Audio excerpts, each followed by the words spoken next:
नमस्कार मित्रांनो, मी ऋषिकेश राठोड. स्वागत आहे तुमचं हिंदुत्व डिजिटल या यूट्यूब चॅनलवर. मित्रांनो, लाडक्या बहिणीसाठी आनंदाची बातमी आहे. होली दहननिमित्त महाराष्ट्र सरकारने लाडकी बहीण योजनेअंतर्गत पात्र लाभार्थी महिलांच्या खात्यात मार्च महिन्याचा हप्ता जमा करण्यास सुरुवात केली आहे. शासनाने याची अधिकृत माहिती दिली असून अनेक महिलांना त्यांच्या बँक खात्यात पैसे मिळाले आहेत.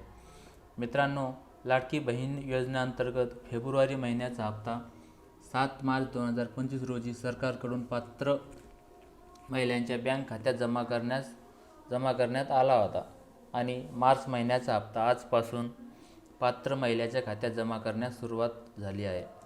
अशा 2 टप्प्यांमध्ये 3,000 रुपये जमा करण्यात आले आहे. काही महिलांच्या खात्यात पैसे उशिरा जमा होऊ शकतात, त्यामुळे घाबरून जाण्याची काही गरज नाही. मित्रांनो, तुम्हाला दोन्ही महिन्याचे पैसे मिळाले असतील तर आम्हाला कमेंटमध्ये नक्की कळवा आणि अशाच महत्त्वाच्या अपडेट्ससाठी हिंदुत्व डिजिटल चॅनलला सबस्क्राईब करा. व्हिडिओ आवडला असेल तर लाईक आणि शेअर करायला विसरू नका. चला तर मित्रांनो, भेटूया पुढच्या व्हिडिओमध्ये. धन्यवाद. जय हिंद, जय